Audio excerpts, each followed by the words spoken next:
such a state of disequilibrium, whether in the West or in the East. There's just a state of disequilibrium everywhere. A state of turmoil and chaos. And it's increasing. And you will see it increase. And this is part of the end time scenario. Now, what I wanted to do tonight before I go in to really the point of the lecture, inshallah, I wanted to look at some of the signs of the end of time. And the reason I want to do that is for a couple of reasons. One of them, because one of my teachers, Sheikh Abdurrahman with Marat told me that it's important that the Muslims of this age know the signs of the end of time. It is important that they know the signs of the end of time because a number of things happen towards the end of time, and one of them is confusion. People become confused. The Prophet ﷺ is reported to have said that a man will get up in the morning with his intellect and he'll go to bed in a state of bewilderment. A man will wake up in the morning with his intellect and he will go to sleep in a state of bewilderment. يُصْبِحُ الْمَرْءُ حَلِيمًا وَيُمْسِي حَيْرَانًا. In another tradition, the Prophet ﷺ said that مَنْ يَعِيشْ مُنْكُمْ, whoever lives from amongst you, فَسَيَرَى أُمُورًا عِظَامًا, he will see great things, vast things, unbelievable things. يَتَفَاقَمُ شَأْنُهَا فِي صُدُورِكُمْ. The matters of those things will be so vast when you look at them. They'll seem so incredible to the people. And then he said to the point, حَتَّى يَذْكُرْ بَعْضُكُمْ بَعْضًا هَلْ ذَكَرَ نَبِيُّنَا شَيْئًا مِنْ هَذِهِ. Did our Prophet make mention of any of these things? Did our Prophet make mention of any of these things? Did our Prophet make mention of America? Did our Prophet make mention of the television? Did our Prophet make mention of the mass media, of public relations? Did our Prophet make mention of the fact that our cities would be bombed with impunity and the Muslims would sit by and watch it happen? And some of them would watch it happen on the news and then go back to their dinner? We're living in very, very powerful times. And so the importance of knowing the signs is that when you recognize a sign, if you're educated, you know what it means. Because a sign symbolizes something. That's the nature of signs. They symbolize. So for instance, in the Arabic language, you learn that in grammar, you have signs. You have signs of inflection, i'rab. You have signs that are ashkal or vowelings, and you have signs that are letters. And so when you see those signs in the Arabic script, you know what they mean. So if I see, for instance, ضَرَبَ زَيْدٌ عَمْرًا, and I see that Zaydun has a dhamma, and Amran has a fatha, then I know that Zayd is marfu'. And if you don't know grammar, this doesn't mean anything to you, and that's my point.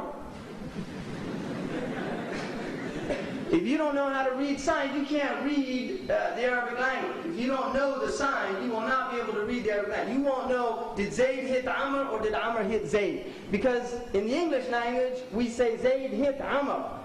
There's a linear sequence. Right? You have subject, verb, predicate. It's easy. In Arabic, you have signs. And if you can't read those signs, you can't read the sentence. It won't make any sense. I could say, Amran darabahu Zaydun. And I can mention Amr first. So the point being is, if you don't know how to read signs, you won't understand anything. And this is part of the age we're living in. If you don't understand the signs, you won't know what it means. And if you don't know what it means, the nature of not knowing the meaning of something is that you become confused. And the nature of confusion is that you lose your stability. And the word in Arabic for stability is thabat. And the Prophet ﷺ said in the end of time, ask for thabat. Al-thabat, al-thabat. Stability on your deen. Allah subhanahu wa ta'ala says, يُثَبِّتُ الَّذِينَ آمَنُوا بِالْقَوْلِ الثَّابِتِ فِي الْحَيَاةِ الدُّنْيَا وَفِي الْآخِرَةِ. That Allah will give stability to those who believe with the firm word, which is La ilaha illallah, in this world and in the next world, so that nothing happens will sway them from understanding the essential reality of the world, which is La ilaha illallah. That's the whole message. That's the message. Everything you see is saying La ilaha illallah, whether you can read it or not. Because the sentence has meaning whether the person hearing it understands it or not. You see, a high-energy physicist can be talking to another physicist and you're sitting there, it doesn't mean anything to you.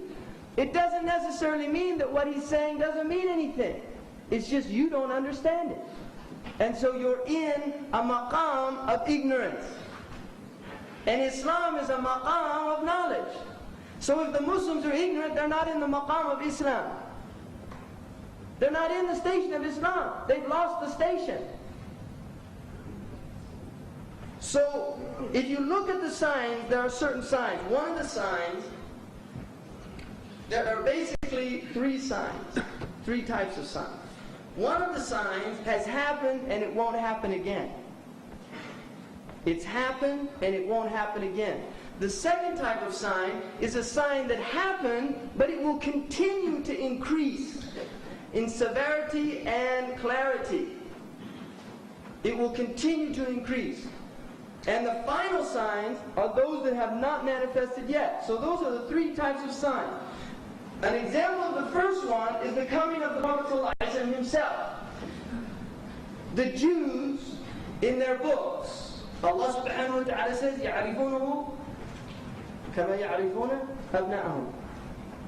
They know the messenger like they know their own children.